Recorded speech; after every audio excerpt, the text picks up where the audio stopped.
Good afternoon. My name is Luis Burguillo, and I welcome you to the 2014 Gavilan College ASB campaign. Today we have the pleasure of having as our guest Joey Hayes, who is the current ASB president, and we're going to have a few questions for him since he's seeking re-election. I will say at this point also that we've invited the candidate who is running against Joey Hayes, Gabriela Wetzel, and she's been is not able to participate because of conflicts in scheduling.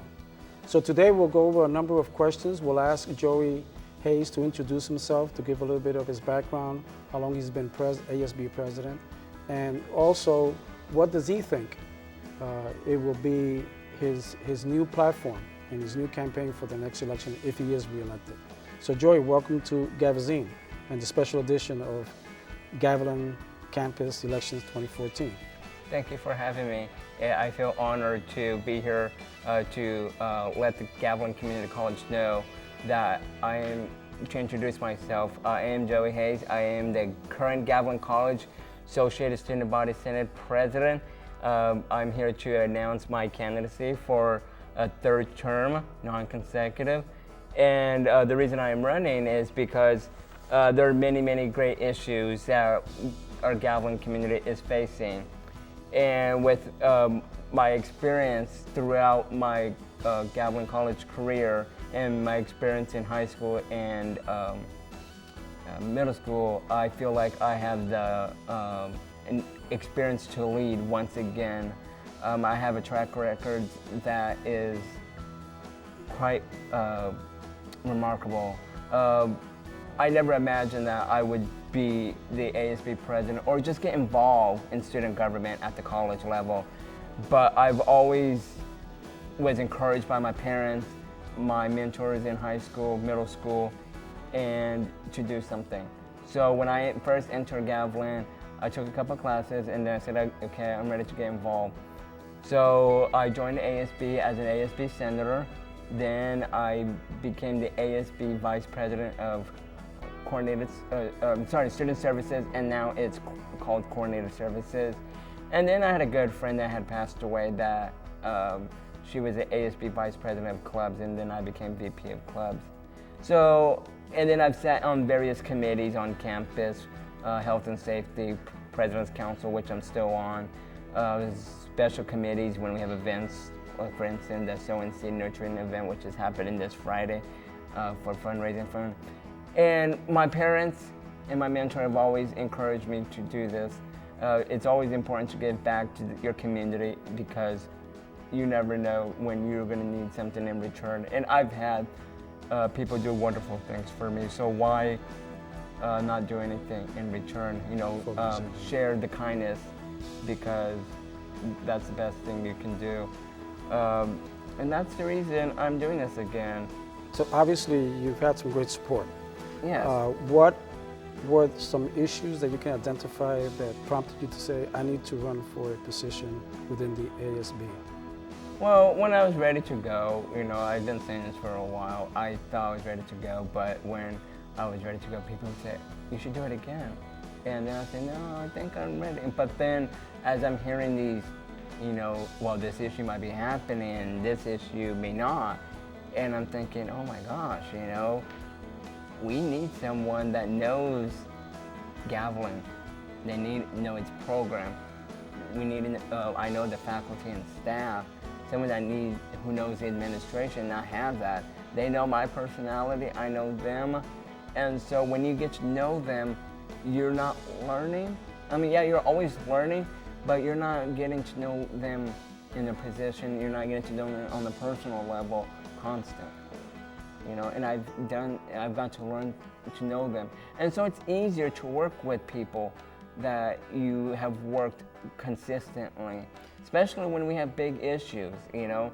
And I know eventually I have to transition out from president, but there's just so many great issues that are happening, especially when it comes to fee increases, security on campus, to the smoking policy that we are addressing, and just etc. There's always something coming up, and It's never ending. But you know what? I've had the honor and privilege to serve this Gavilan, going to events and activities, representing their various programs, representing the ASB Senate, representing just everybody. Even Gavilan College. Even as a Gavilan student. College. And you know, I work with different age group on this campus, and I got to know them on a personal level. I got to have some in classrooms. And so that's the reason I want to do it again, because I had so much fun. And as much as it can be stressful, I wouldn't change it, you know.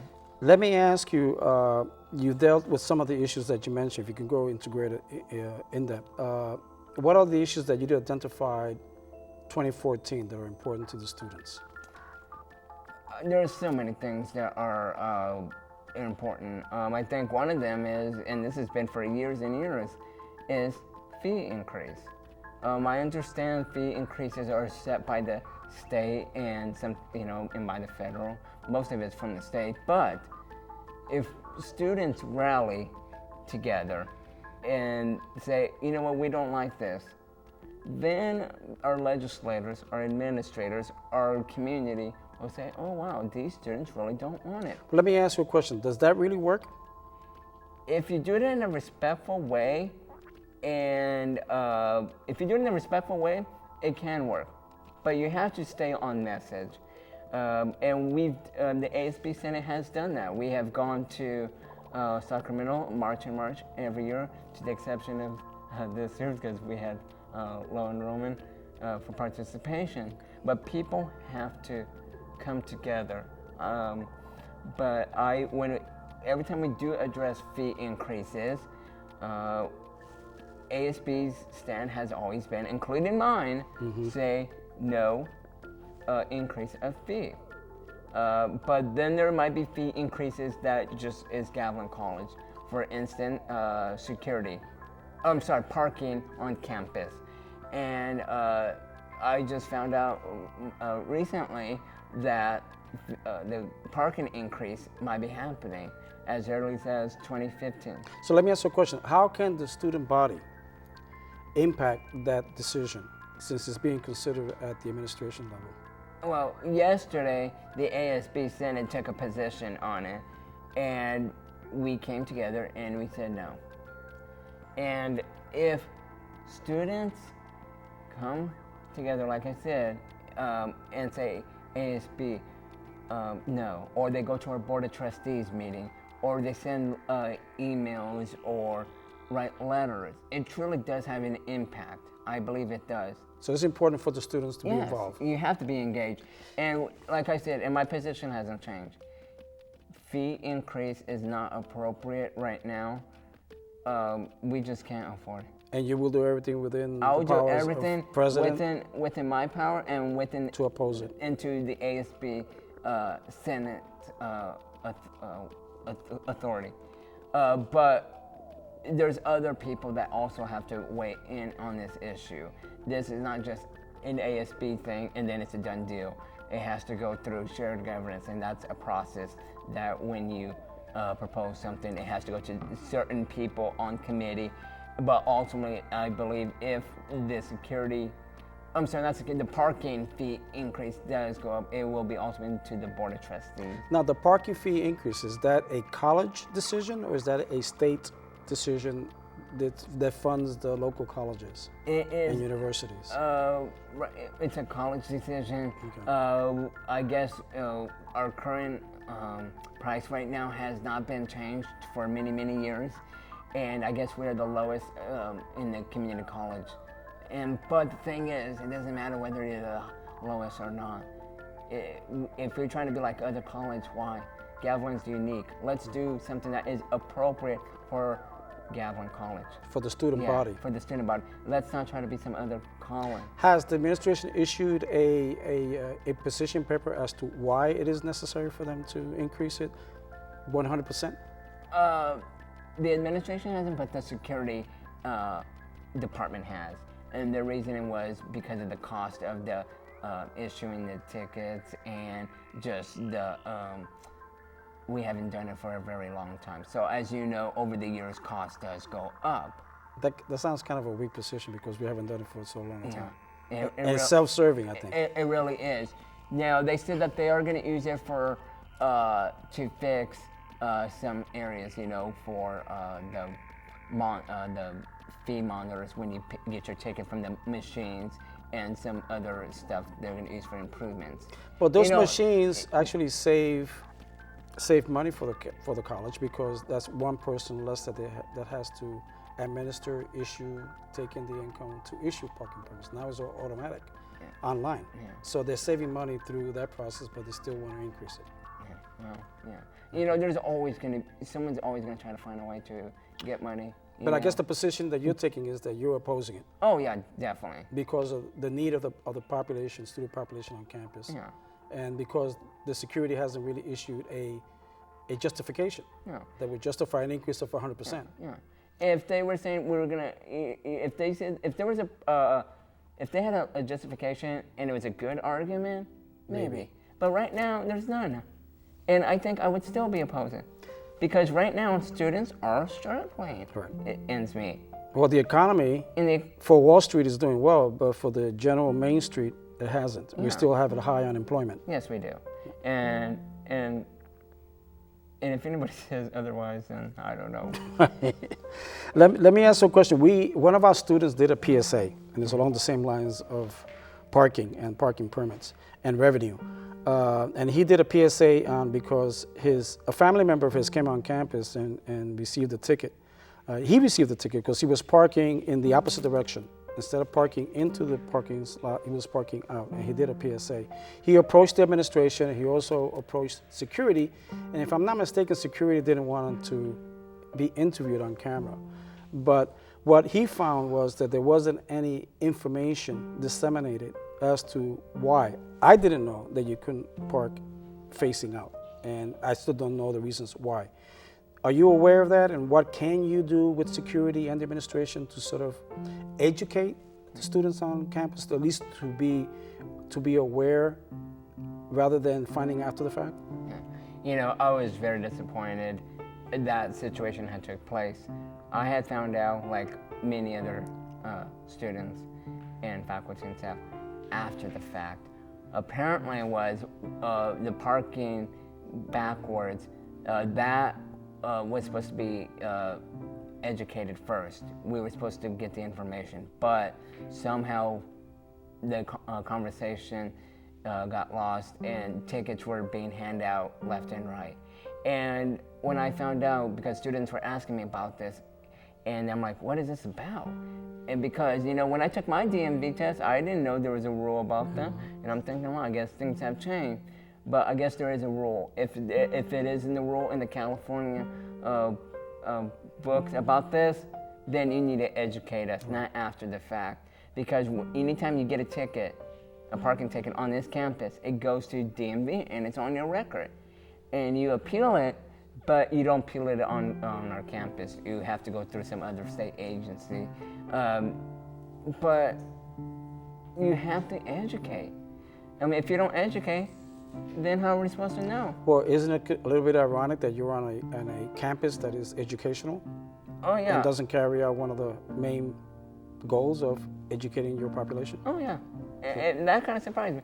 And about the sheriffs on campus, yes, the sheriffs, Santa Clara Sheriff's Department have jurisdiction over Gavilan College. They do come in once in a while to make sure things are okay, or if there's ever a campus emergency, they are one of the responders.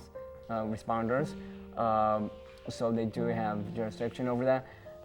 But if they're here and just to make sure the campus, that's fine. But if they're here for anything else, and just to, you know, do whatever, just to, I guess. Well, we're close to wrapping up, but I do want to raise the issue, which is an important one, you raised it about the Santa Clara Sheriff's Department coming on campus.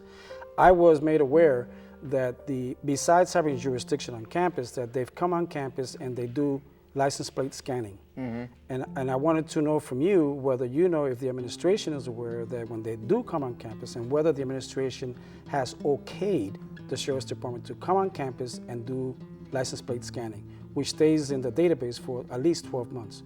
Do you know about that issue, and what can you do about it if it is the case? Yeah, our security department knows that they do come on campus.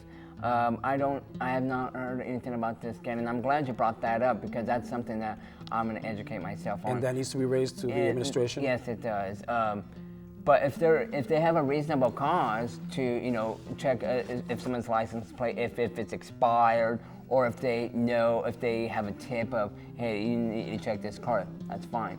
But if they're here to scan every car and to, I say this in a respectful way, harass, then that's a no-no. I don't believe in that's a wrong practice. But they are here to make sure our campus is safe, make sure that people are following vehicle codes and all of that. But like I said, they have to have a reasonable cause if they're going to be doing the scan. And I'll be more than happy to check in about the scanning and if that's allowed and that kind of stuff, and whether it's on a database for 12 months. Well, let me give you an opportunity to close up and give any final words that you want to share with the greater Gilroy and Gavilan community. Okay. Like I said, I have many, many years of experience. I've sat on many, many committees. I've worked with our administration, our faculty and staff, our board of trustees, and my Senate officers. Like I said, I have many experience. I've been a vice president, I've been a senator, I've sat on various committees from health and safety to President's Council. I've been on special committees, especially for instance, the gala event that we're having this Friday to fundraise money for students. I have represented our community at plays. I have gone to a sporting game. I have worked with club members. I've just been promoting about what Gavilan's all about. I've also participated in orientation. I believe the sense of bringing people together, how to get involved. I believe when you do that, it makes you a well-rounded person because it's not just about getting an education. When you transfer, they want to see, did you get involved? Did you make a difference in the life of others? I was instilled in that when I grew up, and I want to spread that to everybody else. And I will always have that. If you need any questions from me, or if you want to set up an appointment, let me know. I'm always zipping all over campus. We see you zipping around quite quickly. I'm all over because I'm either in class or I'm talking to constituents or I'm going to events and activity. Right. And it would be such a great honor if I can have another chance at this because there is so much work to be done. I'm energetic, I'm ready to go, I'm fired up, and like I said, Gavilan Rams, please vote Joey Hayes to be your ASB president once again. If you believe in me, I've always believed in you. Roll with me. We can roll Gavilan to the right direction. Thank you so much. Joey Hayes, thank you very much for taking the time and informing the campus community about your positions. I want to thank our general audience and thanking you for tuning in and giving this opportunity for you to see your current ASB president, Joey Hayes, and his bid to become ASB president again. Yeah. And thank you for tuning in.